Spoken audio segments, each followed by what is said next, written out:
I didn't want to beat a dead horse, and I've had the flu for a few days now. I've mostly slept for like the last 48 hours because I'm just really tired and drained of energy. But something I wanted to talk about for a few minutes today in a very short video is leaks. Everything going on in the entertainment industry right now, but especially in gaming, it's something that really makes me sad. Now, I know there's going to be people who say, I'm glad these leaks happen. They make it so that when a game is bad, I know to avoid it. I know not to spend my money on it. But I honestly think that you could just make that decision yourself when it comes out, when streamers, let's players, etc. post full-on gameplay, full-on the entire story within a couple days of the game coming out, if people just had a little more patience. If people weren't always trying to get the first pre-order bonus, always trying to get a game day one.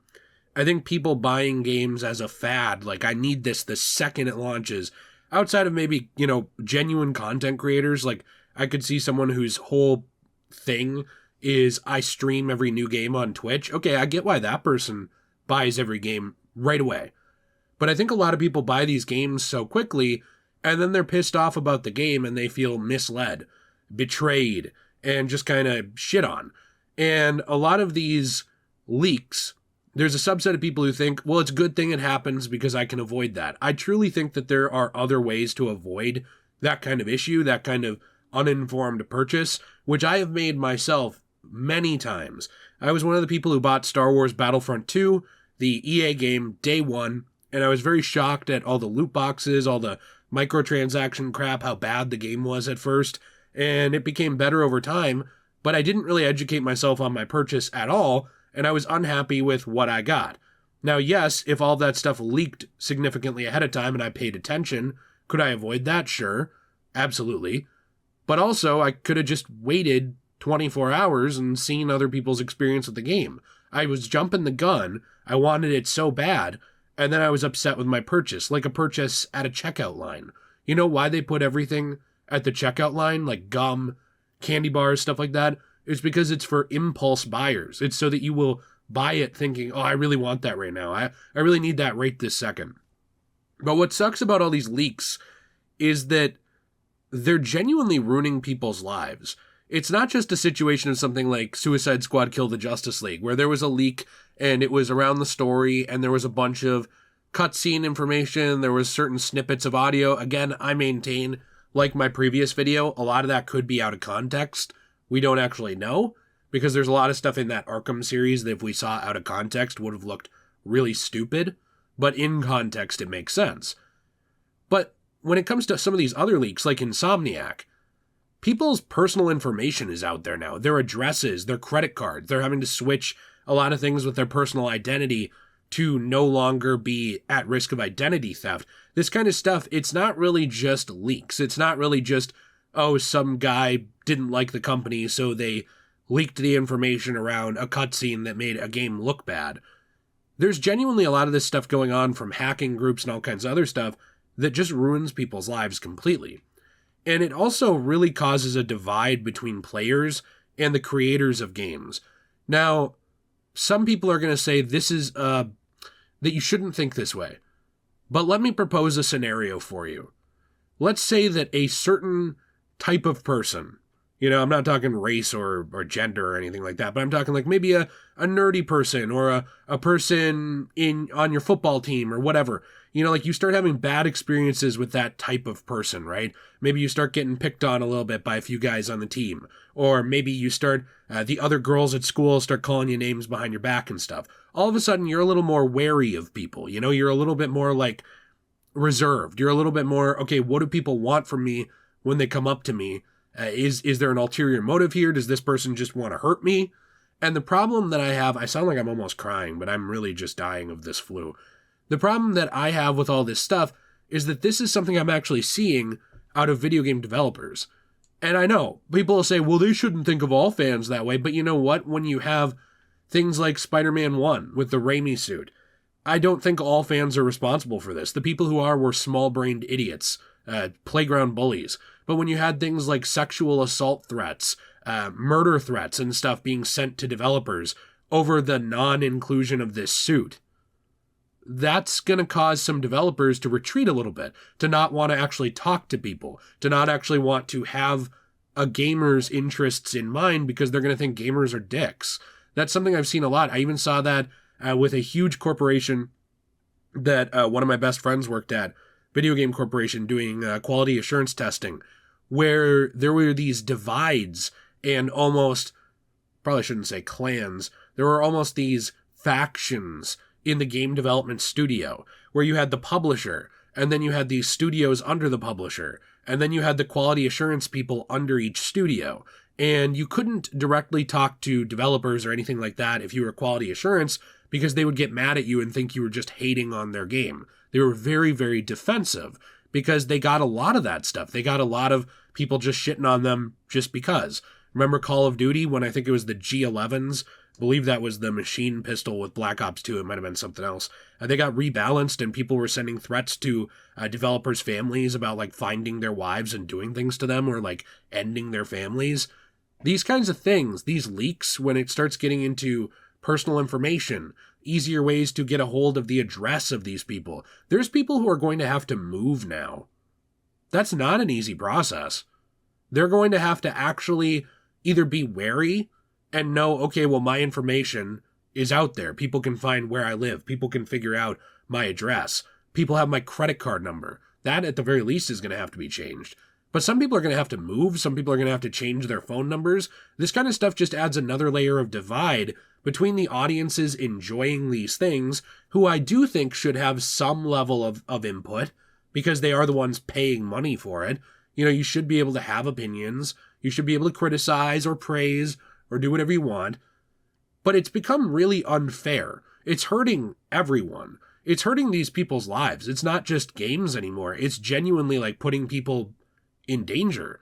And then it's also adding that layer of divide, like I said, between the people actually enjoying these things when they come out, who I do think should be able to, at least in general, say, hey, your game is great, but I wish we could have this. And then if it's a good idea and it's in the cards, it happens, you know?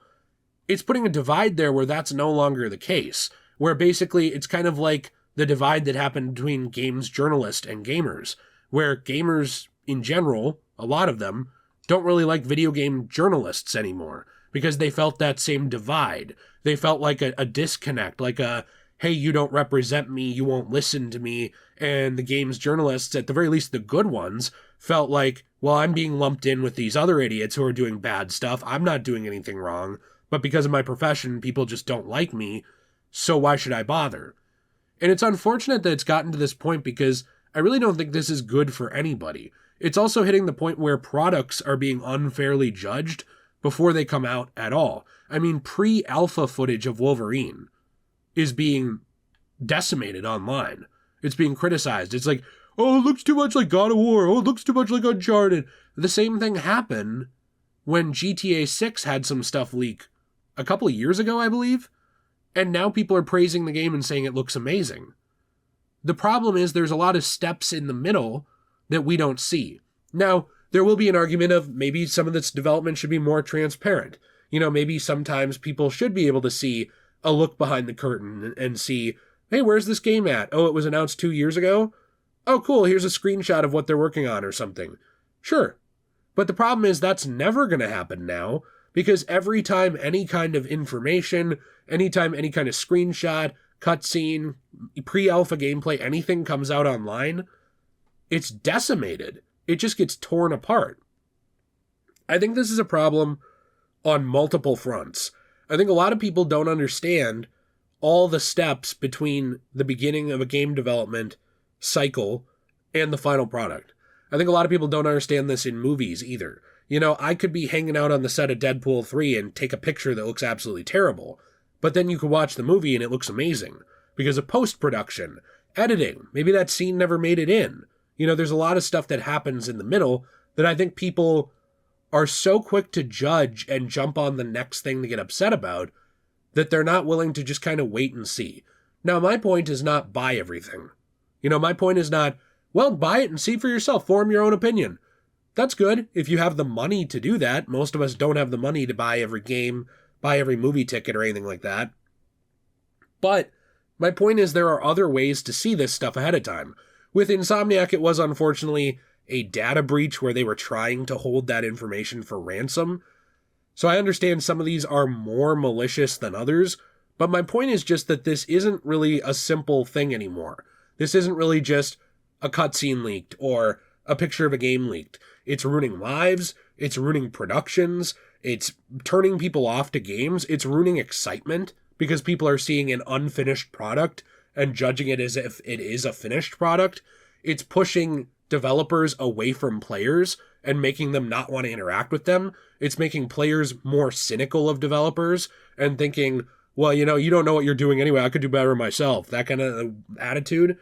I think this is just creating a very toxic ecosystem, especially in gaming, that's really ruining a lot of the excitement, a lot of the fun, and just generally a lot of what makes it special.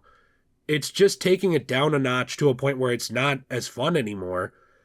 And people who make games shouldn't have to feel unsafe just because you or I didn't like them. It shouldn't be a case of like, well, I really didn't like that one flag that showed up in Spider-Man 2. What's the developer's address? Like, that shouldn't be even a question. That shouldn't be something that you can find. That shouldn't be, that just shouldn't be.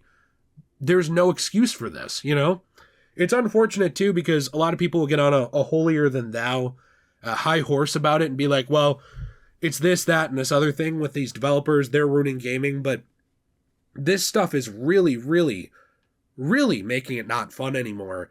And it's pushing people away from game development. I saw developers on Twitter saying, I don't even want to make franchise games anymore. I might leave this company because I don't feel safe. That kind of stuff should not be how this hobby is treated. I don't see that stuff in any other hobby. I don't really see that in hunting. I don't see that in fishing. I don't see that in, movie watching for the most part. But for some reason, gaming, it's like this thing that attracts certain people who are so mentally unhinged, who don't feel any remorse for hurting people or ruining their lives. And I'm very, very tired of it. It's very exhausting, and it's just made it a less fun hobby in general. I wish people had the morality to actually rise above this kind of stuff or do something about it, but unfortunately, I guess they don't anymore. So I'm interested to hear what you think in the comments down below. The final notes, I think Wolverine looks good. I think the people saying it doesn't look good, they either probably didn't enjoy or didn't even try the X-Men Origins Wolverine game that was really fun. Looks similar to that, but more cinematic. Other ending notes, I think that Rocksteady leak, there could be more to it. There might not be.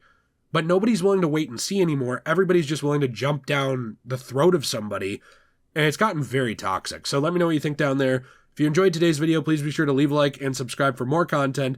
I probably won't sound as sick in my next video because I'll either be better or it will be a video I recorded before I got sick. But I've got some big announcements this week. Some stuff on this channel has to change.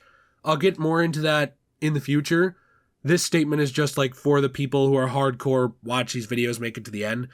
I've been having some problems and some stuff has to change with me and with this channel, so I hope you will check back for that. And if you want to help support this channel, we have channel memberships. We have actually a store, enchantedglamour.com or degeneratej.com, where there's actually a lot of different things you can buy to help support the store, like repurposed comic book resin coasters and Christmas and holiday themed jewelry, which is handmade. We have a Fortnite creator code. We have other channels like Degenerate Plays, Magical Jill, places to hang out. So have a fantastic day. And as always, everyone, stay shui. And I have been holding in a cough for like 5 minutes. So have a good one.